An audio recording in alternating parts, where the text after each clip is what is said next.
Welcome to the Value Driven Brand Podcast, where you'll learn insights on how to communicate with authenticity, deliver genuine value, and create a memorable experience across your entire customer journey, helping your business become the sought-after leader in your industry. I'm your host, Aileen. Now, on to the show.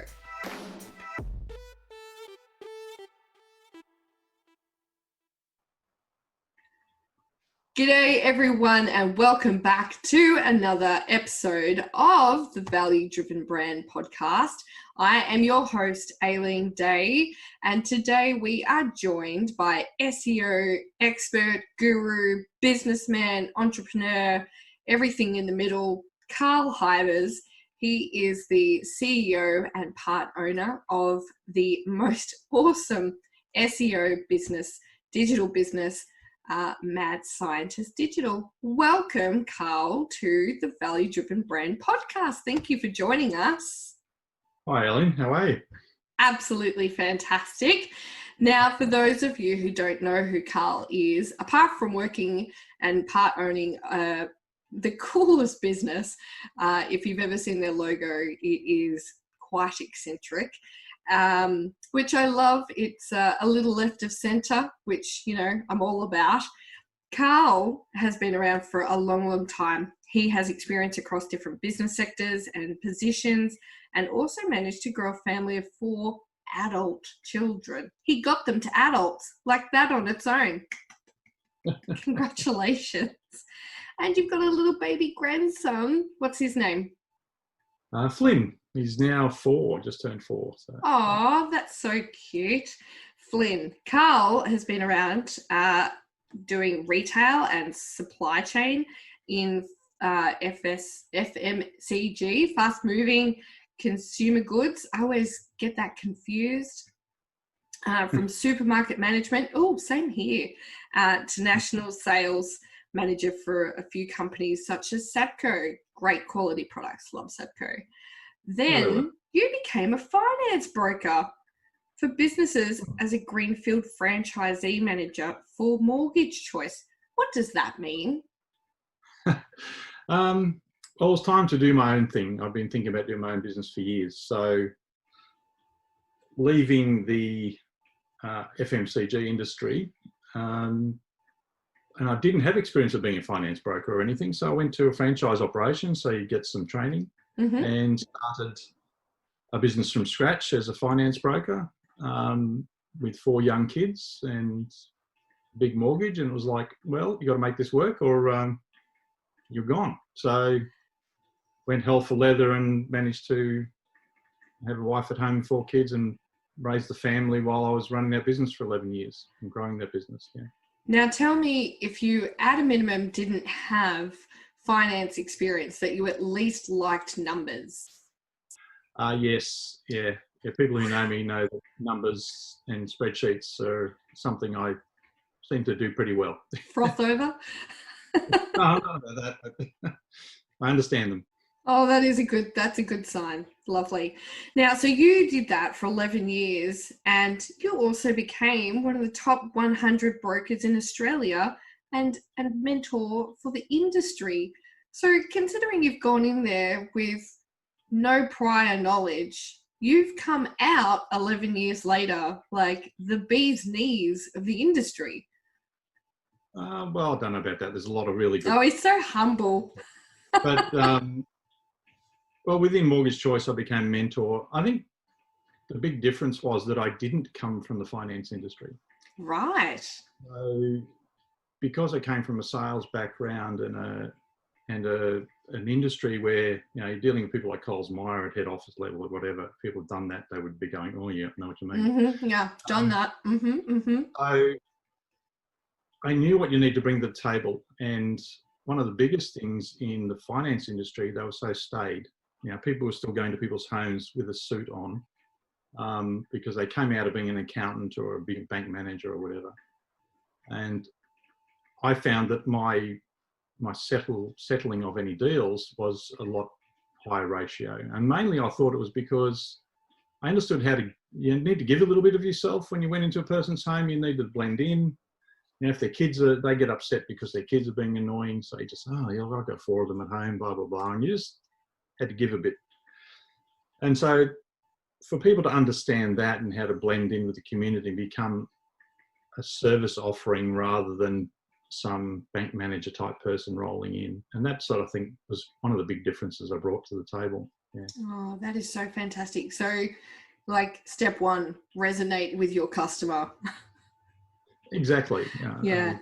And that's so true. I've had, brokers come to my home and exactly that. They come in, they've got their briefcase, they're all like kitted up in their, in their Peter Jackson suit. And they're, carrying on like they're the authority. And I'm like, mate, like, just chill out, calm down. Yeah. I think that is such a nice thing as well, like, to be able to kind of make that customer feel at ease with the process. And it's already a high stress situation. You're talking money. Anytime you're talking money and generally talking money to, mum and pop investors, it's already like anxiety is high. So for you to come in and just be a normal human being is such a refreshing, activity. Well, yeah, authenticity, I suppose, is where it comes into it, isn't it? It is a high stress situation and it's a high trust situation. Yes. Because often people don't even talk to their family about money. And then this stranger walks in and going to lay it all on the table. So, yeah, exactly. Yeah. Yeah, exactly right.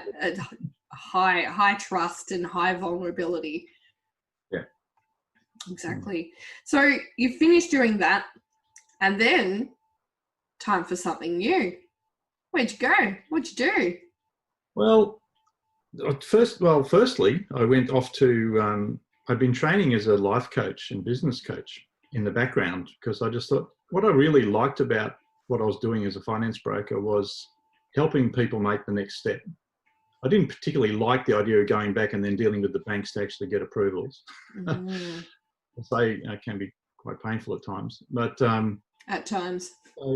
Yes. So I decided I can help people out here. I've got some reasonably good experience, and I started doing life coaching and business coaching. Stepped into that space for about 4 or 5 years, and it was great. I did enjoy it. It's really good to be able to help people move ahead, and I think in the end, that's my passion inside, is helping small business get ahead. And a lot of them don't because they don't have the expertise in some little areas, or just that little push or that little bit of knowledge here and there that just makes that whole difference to their where they're going.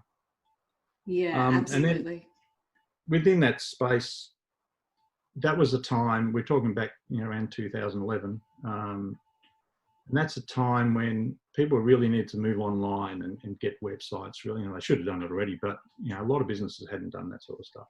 But I was just starting to play with social media.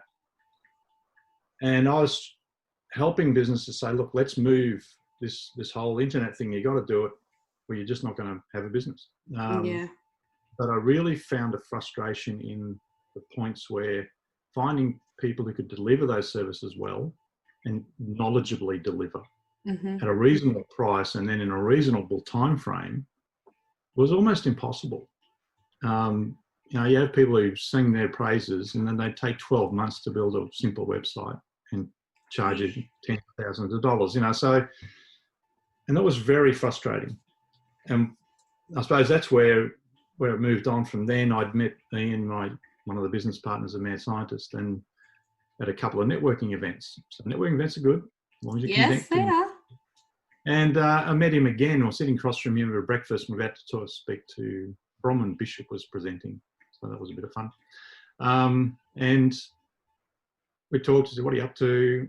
Oh, yeah, been doing the websites and social media, but now we're really into the SEO space. And I said, oh, that's interesting. So I tried a couple of the products and services they were doing with some of my smaller clients. And they worked. They didn't cost a fortune. They happened quickly and they worked.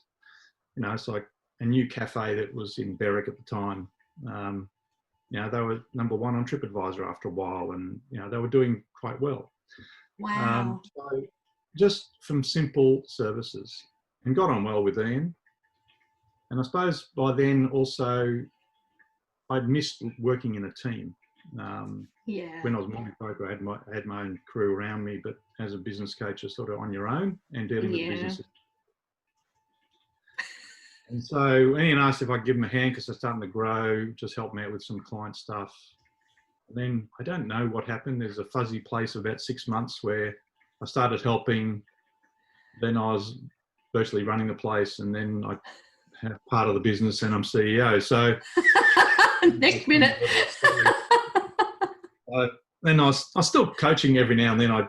If someone asked me, I'd do a little bit, but really Mad Science Digital is what I do. And between Ian's expertise in the overall social media and everything else really to do with tech, but he's also good at talking to people, and Andrew, who came in as the SEO expert as part of the business. We've all been around for more than 5 minutes. Ian's a lot younger than me, so we've got experience. We're not just going on theory as what should work. We've usually tested it and had a look at it, and we tested it on our own websites, and if it works, we give it to our clients. So I'm quite enjoying that, helping small businesses, and we got some that have been with us 5-7 years now, on a regular basis, doing ongoing SEO, and they're still continually improving and changing their businesses. So that's good. That's good. Sorry, I'm rambling on. That's amazing. No. It's such a fascinating story. And I especially get a giggle when you talk about that kind of courting period between you and Andrew. It's like some whirlwind marriage. Like 1 minute you're dating, the next minute you're knocked up and you've got a baby. Yeah, excuse me. Yes. Like, I don't know how that even happened. Here's this baby. We called it Mad Scientist Digital. Right. Yeah, we're sort of here, and you already had we sort of already had it rolling, but I've come in. The business had been going since 2012 or 11. I was Johnny come lately, but that was back in 2015. Now that I've joined in, so it's been so you adopted a toddler instead. I adopted a toddler. Some days we're still having tantrums, but but no, it's we've gone through ups and downs, and like now there's been a difficult period. And thank the government for stepping in with some stuff, because that's really been helpful. Yeah. We're looking good for the future, and we've got a great team at the moment. So. Yeah, and that is such a key aspect to getting through this whole business scenario that everyone's experiencing at the moment, is the type of team that you have put together can also be the make or break as to how we walk away from all of this. And knowing what I know of the talent in your business, they are they sound like they are supportive and understanding, but that comes from a group of leaders being open and transparent with them, and as you said before, authentic and caring about what is going on and how they're feeling. I had a conversation with another guest the other day, Sean Spence, and he was talking about how one of the best things you can do is show you care, and a lot of us need to probably practice that, not just showing how we care outwardly, but inwardly as well. Caring about ourselves and caring about others is such a massive part of getting through this whole experience successfully. Well, I think we in a way got a warning on that, I suppose, because we had a difficult year last year where our team actually changed over, virtually the whole team. Wow. For different reasons. People went off to work with a friend who started their business. Someone else wanted to go overseas for 12 months. And when you've got a young team, that is going to happen. And so there's some of the things we just stopped doing for a while because the team was changing too quickly. We were busy trying to train people. And towards the end of the year, the culture had sort of slipped. And we had started to get people together. So what's going on? And in the end, there were things that the people who'd come into the business didn't realise we used to do, but we dropped them off because we considered them, they weren't important. And the interesting thing was, and it goes exactly what you're saying, the interesting thing was what they were missing were having meetings, celebrating birthdays, and just getting together. The stuff you think, well, we don't need that meeting, we've got things to do, or hadn't thought about birthdays, and so the simple things. Creating and all we had connection. To bring back in, that exactly what we're missing now a bit, and trying to build into what we're doing over Zoom, but around just communicating, being together, and being part of each other's struggle through what we're doing. Became really important. And I think my staff will probably listen to this eventually when they find it's been done, but what we found was just some simple little changes, and caring again around the people, turned the culture back around again. And I think we have a really good culture right now.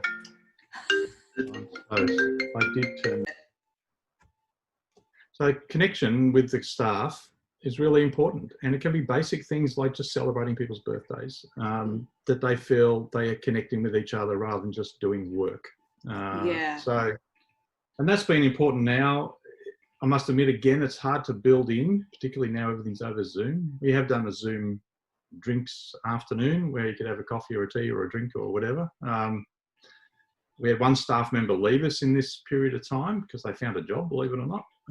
But so we sent them a hamper of cheese and wine, and it arrived, I think, 20 minutes before we had the Zoom call to say goodbye to them. So that was good timing.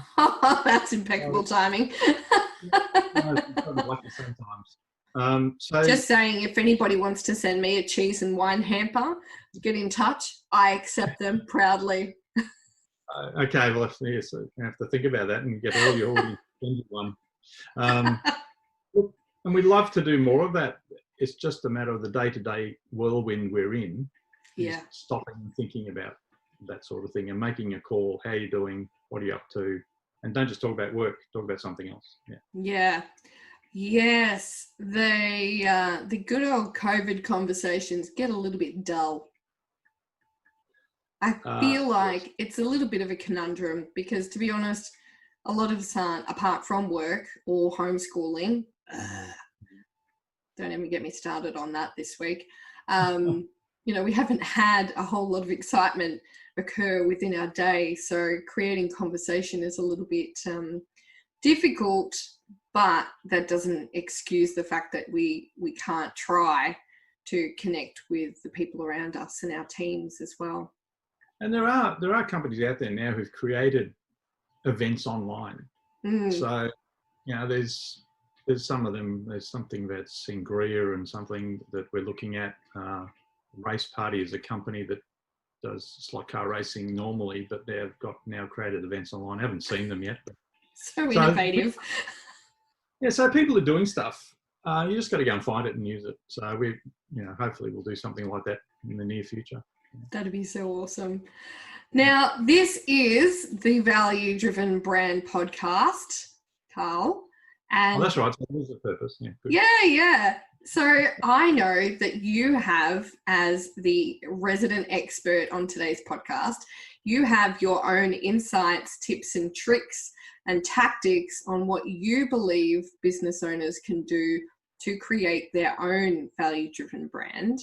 Now, do you want to give us some insight into what they might be? Sure. We, Advanced Scientists, we deal with a lot of businesses from startup through to well-established. There's one prospect we're talking to now as well through another business. And I think if you're going to develop a value-driven brand, you really have to build the foundation really well and start at the start. Too many businesses, even when I was business coaching, wanted to jump right in the middle of the pool first. So they want you to fix their marketing and their people or something. with us, we see people want a website, but they haven't gone back to the basics and thinking about, okay, why does my brand exist? Why have I done this? And if your answer is to make money, and that's the only answer you can come up with, you need to go and do something else, right? Because it shouldn't be about that. Money is an outcome of bringing your passion to bear and helping other people. So you got to really think about it as to why does my brand exist? Where is it going to go? What is it going to do for people? What service am I offering? And how's it going to help? That's number one thing. And I think too many people don't go back to that basic premise and that foundation. And really, what values then does your brand and you bring to bear? Because unless your brand is reflective of your values, well, then there's automatically a loss of authenticity. Yeah. And in saying that, how would I, as a business owner, I know, but I'd love to hear how you believe it could happen. How would I know what those values are for me? Like, what is the kind of tactical activity that I can do myself to comprehend what those values are, to know what my values bear? Yeah, look, I think it's good to get someone else involved, like a coach type person who knows this stuff. You probably want one that's been around a while, because the ones who, their first business is being a business coach, they're probably not the people to talk to, or even life coach type people. Because you need questions thrown at you to make you clarify what you're really thinking. There is a nice little method as a life coach that we used to use. It's a thinking process that you just start to think, right, you're at the back of a church and you're looking, and there's a funeral going on, and different people are getting up. There is a friend of the person who's died. There is a work colleague, a family member getting up, and someone in the general community getting up to do a eulogy on this person. What do you want them to say, because it's you in the coffin?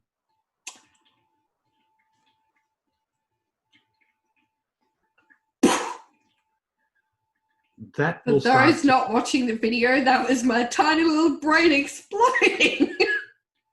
Oh my God, I'm going to cry. Because it's about that. I'm so emotional these days. It's been stuck at home doing homeschooling. It really is. But if you really work through that and think that through, what do you want them to say about you? That will start to give you, what are your values? Then you don't want them to say you owned a Ferrari. Yeah. So, not that I want to say it was a Lamborghini. Yeah, well, maybe. But wow, that's powerful. Yeah, it's a powerful tool, and if you then get someone who then takes you through that, and I remember in the life coaching days where some people couldn't get past the all the merchandise they had to have, all the stuff. They needed some time to get past that, to break through the walls they'd built up to their own emotions, to understand, what are really my values here? What am I bringing to the table? What do I want people to remember me for? Yeah. And yes, your business is separate to you, but if you're going to be authentic in your business, it should sort of reflect that. Yeah, absolutely. Yeah. So I know I'm getting into the emotional thing. This is not tick the boxes finance guy, but no. I think we get more cut through though when we do the emotional stuff, because we don't do the emotional stuff enough, and that's when we become emotionally stuck. Which, if anyone was to tell me that they have a business problem, I could probably guarantee, after digging down, barely scratching the surface, that I could tell you that business problem is to do with you, not the business. Correct. Every time. And that's why when I was business, I call myself a business life coach, because I believe the two go together. You can't separate them. And too many people try to separate them. They can't be. And that's one of my points with bringing a value brand is it's got to come from authenticity. It's got to come from, okay, these are my values. This is what I want to bring to the table.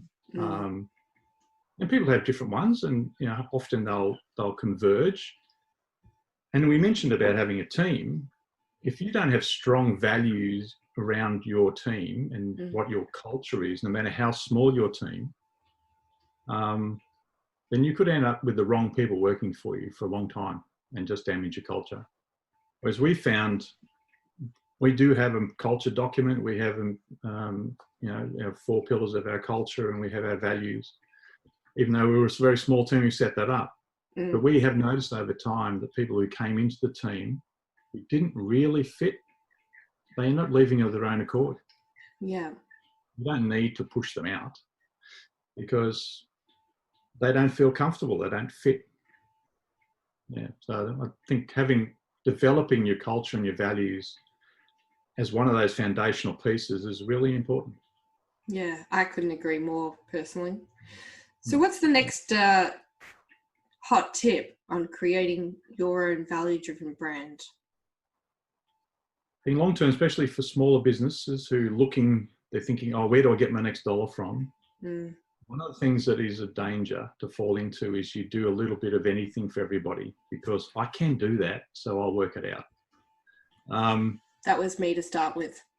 Yeah, and that was us too. And when I came in, we started really, they're already starting to pull down to what is our lane, really? Which lane on the highway are you driving? And stick to your lane.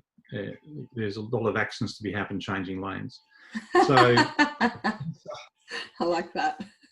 So yeah, stick to your lane. So like we were, we did websites, we did social media, we can technically do a lot of those things. But our main bag is because we can do all that and we do SEO very well, we will do digital strategies for businesses because we understand the whole scope. But out of that, the work that we do for them after the strategy is we'll do the SEO piece. And we'll work with web developers, web designers, AdWord people, and we have some really good partners that we can bring into the play for that. But our lane is SEO. Yeah. It's deep enough, believe me, Google pitch. I don't doubt it.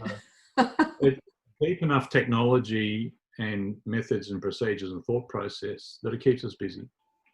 And anybody who comes out as a one-man band and says, I can do it all for you, now they'll be doing something really well, but most of it they'll do half. Yeah. There is no one who will know this whole technical digital area very well across all the spheres that is now broken up into. So just stick to your lane, or find your lane. Even if you're a coffee shop, now if you're going to call yourself a coffee shop, you've got to make sure you're making really great coffee. But how many places you go that make shit coffee and they call themselves a coffee shop? I was going to say, if you're in Melbourne, you better be making bloody good coffee. Represent. But what's your thing? Is it really great desserts? Is it really great cakes? Is it fantastic meals with it? What can you get known for? And everybody can actually put themselves apart in some way, even if they're doing the same thing as the guy down the road. Find your lane, find what you are passionate about, what you're good for, and really go for it. Yeah, absolutely. And I think it's important that you use the word find, because in my experience personally and with some of my clients who started from the startup phase, they too started doing everything and anything that they could, but in that activity they actually were quicker to find that lane than had they not kind of tried to do it all. They really nailed down what it was that they were passionate about. And, initially it was, I want to get into business to help everybody. But then it became, actually, I want to get into business to help people who need to understand how to deliver a customer experience. Actually, I want to get into business to help people who want to improve their customer experience and become known for a loyal offering, So really defining what your business is about. And yeah. And that's really getting into your lane, isn't it? Is what is my lane? Yeah. And if your lane can be just for you, yeah. you find one that's you're the only one driving in it. Yeah. That's And that's the exciting thing, actually, for me personally. There's not a lot of people driving in my lane. So, you know, it's a little bit scary in the sense that you don't have a lot of experience when it comes to seeing how other people have navigated it before you. But, you know, if you've got the courage to just kind of, like you said before, go hell to leather, you know, you can shred the tires and make it your own. A lot of more than you can chew, and chew like buggery, yeah. Yeah. But that's very important. And then, as I think started the whole thing was around the idea of put yourself in your prospects' shoes. Don't be afraid to ask your clients what they think. How can you improve? Get some feedback. People that are potential clients before you even get rolling, you get the best ideas from them. Yeah. So, and I feel there are too many businesses who do it the way they think it should be done, rather than do it the way that their clients want it to be done. Yes. And they don't find out what that is, and then suddenly they don't have a business because someone else has done it the way the clients want it to be done. Yeah. And businesses evaporated because they didn't talk to people. And on that, even now, I mean, the problem now is we're behind screens all the time. I did write a blog a year or two ago around the idea that we hide behind our screens. We send off emails and say, done the job. Well, no, actually sending an email is not communicating with someone. Now, unless they're sending it back and you're having a conversation, then you may be communicating. But sending an email is not, I've done the job. That's not the job. So, yeah, we're losing the ability to communicate authentically with each other. Just be honest up front. That way you're not setting up expectations with the client too that you won't meet and you'll just disappoint them. Yeah. In SEO, it's a long-term thing. It's not a gratification. And unfortunately, most other things in our world at the moment are instant gratification. You want some fries, you can go down the road and pick up some fries, even in lockdown. Unless you're in Melbourne, do it before 8 p.m. Well, that's right. But not that I want any of those anyway. But you think, and even online, if you want to start getting some response online, buy some AdWords. And really be careful of that because you can spend a lot of money there with no return. So you really need good people. We've got a couple of good people that we work with. But SEO is more, let's do the work now, and over time you'll reap the rewards. Yes. And if you stop doing SEO, then you will atrophy over time. But with, say, paid ads, if you stop today, you stop today. It's gone. Yeah. So we call ours is the organic side of things. Grow it. Get to page 1 with some searches maybe, and therefore you're found anyway without having to spend the money on ads. Yeah. But it may take some time to get there. Yeah. And if you want to get there, you've got to be very clear on what you want. You've got to be clear on your lane. Otherwise, it's going to cost you. See, there's good imperatives financially to understand your lane too. Because if you've got a very broad idea and you want to market a very broad idea, it costs you a lot of money to market a broad idea. Yeah. And like I used to say, business clients, they would come in and say, well, everybody can do with my product, like you were saying before. And I just look at them and say, well, you haven't got the marketing budget to get to everybody. So who do we want to target? Who is it? Yeah, absolutely. And if at the end of the day you can save yourself some dollars because you actually understand what your customers are looking for, then why wouldn't you? And if you don't understand what your customers are looking for, then please call me. I will help you make sure that you learn. Well, that's right. Exactly. That's your expertise. And finding, well, we were talking about staff before, but it also goes for customers. Finding what the customers like to hear and how they like to operate. it works within stores, how people answer phones or talk to people, like we were chatting about before. Yeah. It works online too. Well, what do they expect when they hit your website? You know, do they just want to follow through? Do they just want to contact you? Do they want to find out all about you first? Don't just make it look pretty, make it functional. Usable, yeah. Do you think we need to go to the education department and create a whole class around communication and how to speak on a mobile phone, how to speak on a phone? Well, yes, and even how to speak generally. Just how to speak. And how to actually be present when someone's speaking to you. Yes. We are so distracted with instant gratification now, the same as the classic is now, you know, people, well, not in Melbourne, we're not allowed to, but sitting in restaurants or cafes and they're all sitting with each other and each of them are on a mobile phone, talking to somebody else who's walking there. You know, be present with the people. And the other area is, of course, listen. Actually listen. Take in what's being said, not think about what you're about to say next. Yes. Because really what you're about to say next should be influenced by what you're hearing in the first place. So that's where when I was in charge of salespeople, there's so many of them who just have a presentation they've got to get out. Even if you said yes to the sale in the first 30 seconds, they got to do their 10-minute presentation and they end up talking people out of buying it. Be flexible, be with the person that you're with and the business you're with. Because some of them, it may be a 5-minute, hey, yeah, they really need our service and we can really help them. And others, maybe a year and a half before you do business because it's just not right yet. But that's okay. Just nurture them. Yeah, nurture them, exactly. So what's the next tip you've got for us? Well, really, I think we've talked about a lot of them, but the main thing is make sure you're understanding your prospects, etc. But you have to understand which prospects you're going to because of what lane you've decided to be in, because you've worked out what am I bringing to the table and why am I doing this? I mean, the old why, and you know, you would know Simon Sinek and all that sort of stuff.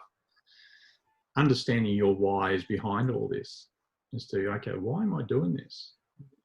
And if you haven't got a good why, maybe you should start looking at doing something else. Yeah. I've told a few people that. It didn't go down well. In business coaching, there's a couple of people actually sold their businesses and moved on because they realised they didn't really have a passion for the business. You know, they happened to fall into it. Or people switch over in their business. I had 2 gentlemen were in a business and one was out there doing the selling, the other one's in the office. But when you look at their personality profiling, that was wrong.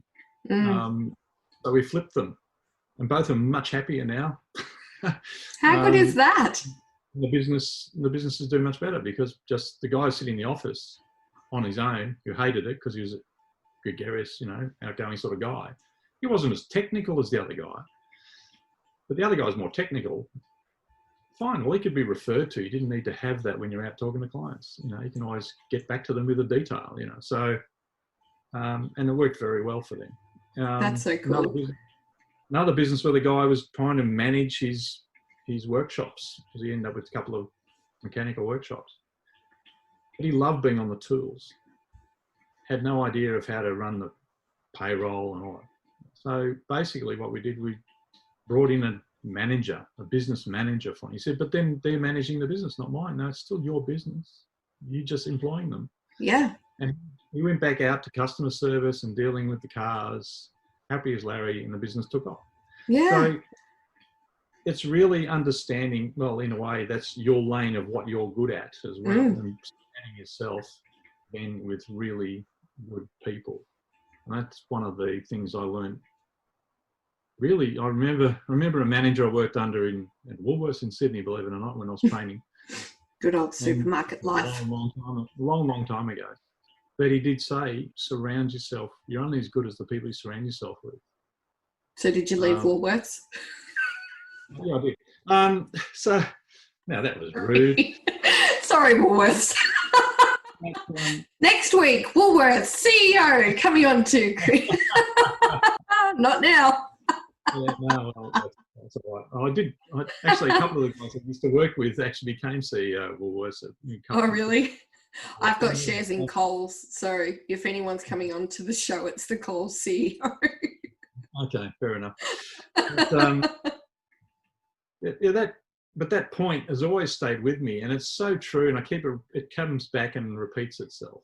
Surround yourself with good people, and nurture them, as you mentioned before. Because without the good people around you, and you may have to pay a little bit more. It may be a bit harder to find them. It's like the old adage: be slow to hire and fast to fire, not quick to fire. Just find the right people. And the right people are not necessarily got a skill that you need. I think they have to have an attitude and have to fit within your culture and your values. If they don't fit in your culture and values, you shouldn't be hiring them. Yeah. So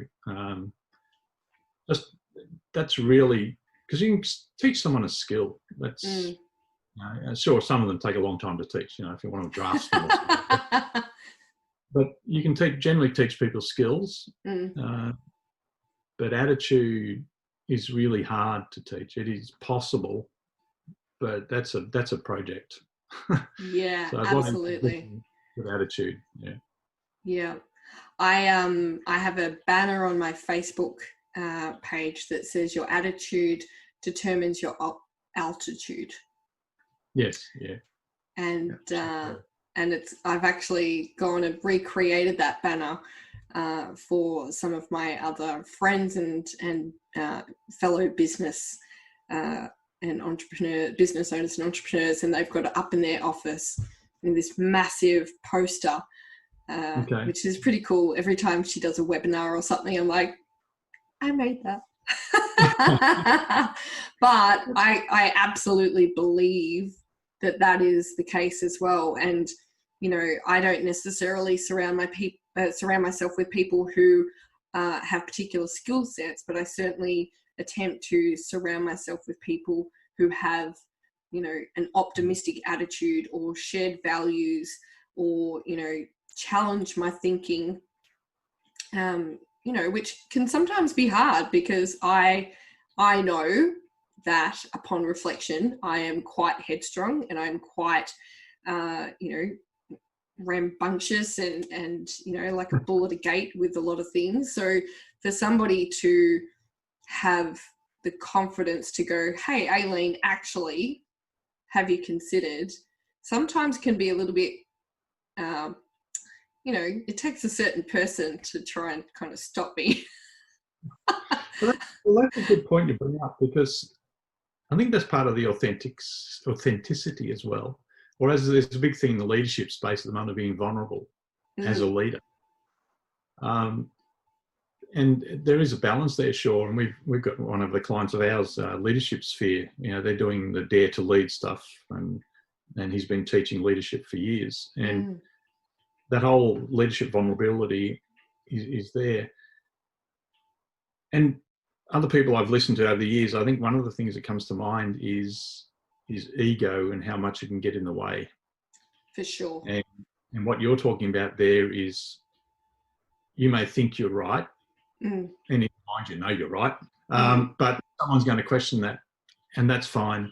And whenever I employ anybody in our business, say, look, even if you're coming in, you're only starting, but if you see something you think maybe could be done differently or better, or you think we're doing something wrong, I want to know about it. I want you to come and talk about it. Yes. Because fresh eyes on things often will pick up little issues. First, secondly, I want them to feel that they are of value to the business, and they are, because there are always ideas that come out that for sure we can do that. And that's where leaving ego at the door is good, because don't think because you've got a business and you've built it, therefore everything must be correct because I built it. Yes. Yeah. Well, everything needs reviewing. Everything changes, and maybe you weren't correct. Yeah, absolutely. And I would certainly say that for a long time I suffered malpractice of the ego, but but it is certainly something in the last maybe 6 to 8 months that I have consciously every single day worked towards, putting my ego where it should be, not where it wants to be. So sometimes I have to go, actually, that's upsetting me, but is that my ego getting defensive, or is that a real thing? I have to start questioning, hang on, why do I feel like this? And one of the guests that we had on this podcast, Dr. Linda Wilson, said, one of the best things you can do is sit in those emotions and sit in those vulnerabilities and question, hang on, why do I feel like this? Why? What is coming up for me? And so many times it's your ego. So what are you going to do about it? You have to choose to make that change and go, hang on a minute, there's no place for ego in this situation. I wanted feedback. They gave me feedback. So now it's my job to show them that there's no consequence to doing what I asked them to do. Because so many times in business, as you said, oh, I created this business from the ground up. It's freaking amazing. Look at me. Everything I did must have been right. I know everything. But then the next time you say, actually, I'd like some feedback, and then you go bite their head off, no one is ever going to want to give you feedback ever again. And you won't learn. You won't learn. Yeah. You won't grow. Yeah, there's one thing that I found funny. I remember one business went into and they had a whole bunch of sales team around Australia. And a lot of them have been there for a while. And after a while, I kept getting this, oh, that's the way we've always done it. Oh. So I hate that expression because, at one meeting, I just looked at them all and said, well, maybe you've always done it wrong. Burn, as my 9-year-old would say. And I was, in my early 30s then, and the sales team average age was about 45. So imagine how that went up. But we change things, and things continue to change in this day and age quicker than anything. And now in the industry, I suppose I'm in, changes on a daily basis virtually. So there's something different to look at or to play with or to work out whether it works or it doesn't. And I think that's a question every business owner should ask themselves. What have we always done the way we've always done that maybe we should be reviewing? Yes. Is there a tweak? Is there a new system? Is there a different way to approach this? And that's where, putting the ego aside and going, is there a different way? Maybe even bringing a coach in or just a friend to say, hey, tell me what you really think. Yes. You may open Pandora's box, but like you said, sit there and take it in and mull over it, because change is the consistent thing out there. And if you don't change, you're going to be left behind. It's just the way it is. You've got to move forward with things. And it surprises me right now in the industry now I'm in and learnt about how many people still say, oh, I just want a website. And they don't recognise that just having a website, and what does that mean really anyway, doesn't mean you then suddenly are visible online. No, goodness right? no. There's over 1 billion websites. So, hello, you just created another business card and stuck in a warehouse of 1 billion other business cards. So how do you make yourself stand out? You've got to do more than that. So you've got to start right at the start before you even get to what we do. You've got to start thinking about, again, your values, your messaging, your branding. Get some design done around that first. Get your messaging sorted with a good branding person, and then you step forward to things like developing a website. Yes. But no, they want to jump right in the middle of the pool and give me a website, and they go to a developer, and if they're a coder, they're probably not great at design. They just sort of don't go together. So start at the start, and that's probably one of the best things to think about. Start at the start, but you've got to know what the start is. So find out. Start in this place. It's the same as businesses starting out, the startups. They want to get funding, but where do they start? Yeah. And there's places like the Founders Institute, which I was involved in for a while, and there's a lot of startup type places now that, what is the start? How do I get things happening? not just, I got a great idea, I can sell it to the world. Yeah, great. Now, how do you actually put that in a structure that's going to want the world to buy it? Yeah. And I think that's an important word that you've used, structure, because far too many times I see people say exactly that. I have this grand idea. Everybody's going to want it. Everybody's going to need it. And I say, great. Have you got a plan? No. Have you documented it? No. Have you got an idea as to who your target audience is? Everyone. It just goes on. You're like, oh God, there's no structure, there's no plan. You know, how are you going to measure success against, you know, what's in your head? You're not. And that's why so few businesses actually survive long term. Because an idea can have a real blossoming period, but it will, unless there are then, even if they didn't start with a good structure, if they didn't build the structure underneath it when it's growing, yes, it will collapse. And that's really my bag at Mad Scientists. You know, Ian's the great strategist and technical, and Andrew technical and SEO, and our account managers can talk through things and know their stuff too. We don't just have salespeople, we're people who've done the work at the ground level. But really behind it all, what I'm trying to do is go, how do all the pieces fit together, and how can they help each other, and how do we have a process that is repeatable, that gives us the same results over and over again, good results for people. And if businesses don't build those sort of structures and systems, and that's where things like the E-Myth and that sort of stuff, those books that were, you know, like Bibles for small business. I have that book. Yeah, you probably do. E-Myth Revisited. He went a bit off the next book that he wrote, but things around systems and structure is really important, and really that's what you hang all the other emotional stuff and the values and all that off all of this, and they do blend together. And you can't just go running off being all emotional and just talk about values all the time without having a structure, and you can't just have a structure with no soul. So it's like the structure is a skeleton and the other part's your soul, and you've got to bring them together and make a proper business. You know, so. I like to refer, rightly or wrongly, but I like to refer to some practices in business being quite similar or aligned to my dating life. And and, you know, it just, you know, makes people go, sorry. But basically I look at those scenarios where clients come to me and say, I've got this great idea, and I say, great, have you got this? Have you got that? Have you got this? And they say, no. Great. Okay, well, that's fine, because let's work on getting this done. Let's work on getting that done.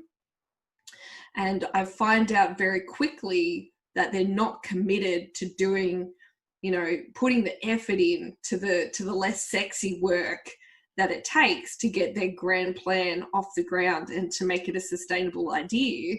And it really just reminds me of like a friend with benefits situation. You're in lust, but you're certainly not in love, right? You're certainly happy to turn up and think all the sexy things and you know, and have some fun, but you're not ready.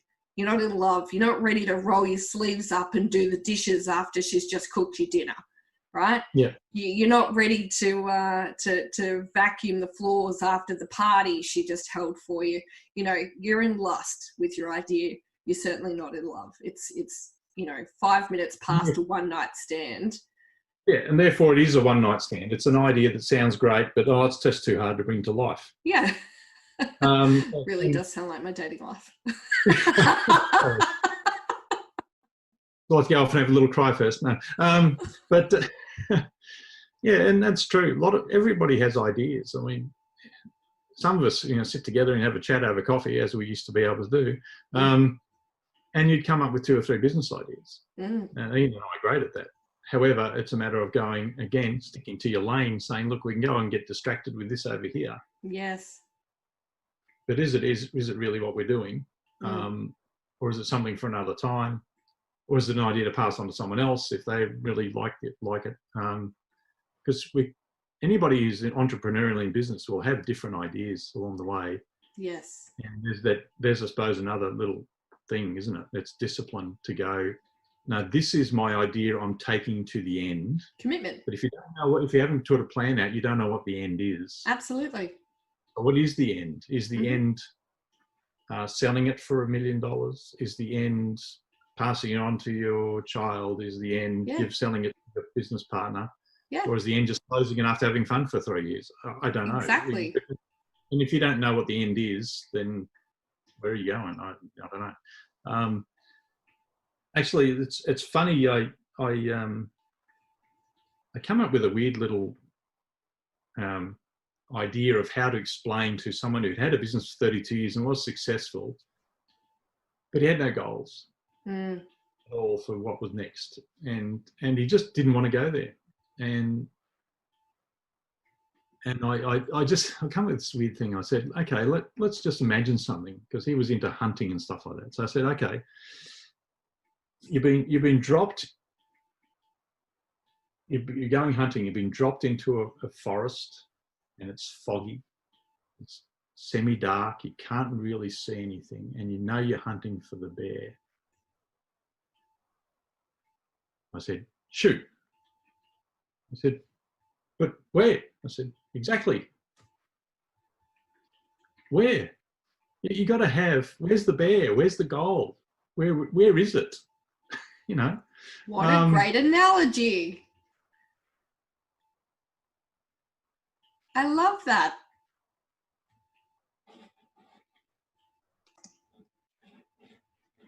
Oh my God, I love that analogy. That is fantastic. How did he take that?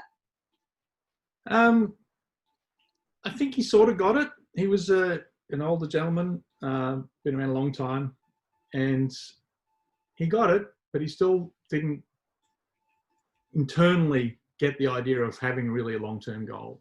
And I suppose in his case, it's playing out a little bit, because unfortunately he wasn't with us for much longer after that, about 2-3 months. Wow. And I was coaching that business, and fortunately I'd got some things out of his head onto paper, which helped the business continue on. And they're still running now, still successfully. But it's now family owned, run by a manager and that sort of thing. So, which is fine. But here he's handing over a business and whatever, with, again, no particular endpoint. Yes. So I don't think the family is even really sure, now what do we do now? Yeah, that can tend even to happen. 3 years later, what do we do now? So really good to think about what is the end point. Like to say, start with the end in mind. All those sort of things have been said. There's reasons why they've been said, and people keep saying them, because if you've got an end in mind, what is the end point? Then it really drives as to what you're doing today when you bring it all the way back. If you start slicing it down, okay, that's what you're doing in 5 years. Well, at 4 years, we need to achieve this. At 3 years, we need to achieve that. Yes. By the end of the year, we need to achieve this much. Yeah. So that means, gee, by 6 months, we need to be here. Well, today, I need to be doing this, because otherwise we won't get there in 5 years' time. So unless you got that end point, you're fluffing around. You've got no direction. So it's so true. Yeah, I absolutely agree. And I think that was, to be honest, where I was, 12 months ago, was, I would feel like I was really busy, but upon reflection, I was just fluffing around. I had no strategy. I had no particular goals. And all of what you've just said completely resonates with how I was running my business. It was just a day-to-day operation, and these days it's completely different. There's strategy, there's goal setting, there's execution, like a mofo. It is a completely different business when you know what that end in sight looks like. Yeah, and you don't need 100 goals. You need 1, 2, 3 at the most. Because otherwise it gets too hard to go for it. Yeah. Exactly right. And you make sure that they all align back to your purpose and your vision, and you'll stay on track. Exactly. And back, which is all about those values we spoke about a while ago. Exactly. It all comes full circle. It does, but people have got to spend the time in that space to make it happen. They do. Yeah. It makes everything else easier if you spend time in that space in the first place. Yeah, exactly right. We've got to stop looking at our businesses like friends with benefits. We've got to roll our sleeves up and commit. Okay, is that the message? Is it from you? Yeah, that's my message. Now, they are some amazing insights from decades of experience in business and life, and I want to thank you so much. Now, before I let you go, everybody by now knows that I ask all of my guests, what is the one song that gets them pumped up for anything? And we finish the podcast episode by talking about that one song. Now, here's a fun thing. I have already received Carl's initial one song, which was... Well, originally it was Champions from the Queen. Yeah. Exactly. So Martini, the sales strategist, he had already picked that one, so it's already taken. So I said back to Carl, I need a plan B. What's your plan B? And he came back with Jump from Van Halen. Yeah. Yes! What a banger. Man, yeah. I said to Carl when he told me, I was like, oh my God, when I was 13 years old, I used to ring up the radio stations with my twin sister and her best friend, and we would annoy the DJs. And we would always request Jump by Van Halen. It was, we would jump off our bed, we would do air guitar, all the things, polite little girls do. I'm sure you've always been that way, Aileen. Yes, I'm sure. Exactly. No, well, I just love the idea of, might as well jump, as in, go for it, so, yeah. Jump in, exactly. Yeah. Dare to begin.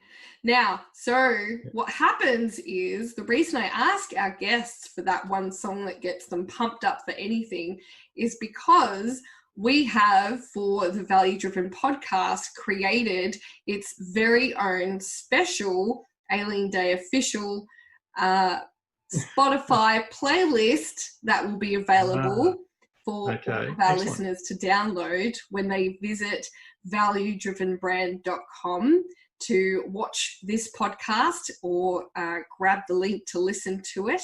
And you can then also download the Spotify playlist that has so far every single guest's one song that gets them pumped for anything. So, Carl, thank you. Jump by Van Halen is officially added to the playlist. So, as I've started to learn, it's becoming quite the eclectic mix. We now have some classical Italian opera in there, as well as some headbangers and some techno from the 90s. It's becoming quite the playlist. If someone listens to it and tells me that they are not pumped for anything after it, then I invite you to become a guest on the show so you can put your own song on there. What a good idea. Or create your own list. Exactly. Or make your own list. No, love it. So that's good. On behalf of the listeners today, I want to thank you so much. You and I could just continue talking for hours on end. I love learning from your expertise and your experiences in life and business. And it is such a privilege to have you on the show today. And I'm certain that everyone listening in would feel the same way. Now, if you want to learn more about Mad Scientist Digital or Carl, you can go to valuedrivenbrand.com, and Carl will be on the website with his socials and his website details available there, where you'll also find the link to this podcast. So on behalf of myself and everybody listening or watching on, I want to say thank you, Carl. Pleasure. It's been fun. Absolute ball. And for everyone else, till next time, we will see you, speak to you, learn from you, hear from you, but be sure to get out there and create value for somebody else in your life. Till then. Thanks for listening to the Value Driven Brand podcast with your host, Aileen Day. Is your business struggling to become known as the sought-after leader in your industry? Access our Value-Driven Brand Quiz and special 3-part podcast series to identify the gaps and what you need to focus on first. Go to www.valuedrivenbrand.com/podcast series. That's valuedrivenbrand.com/podcast series. Tune in next time where we discuss more ideas on how you can deliver your own value-driven brand.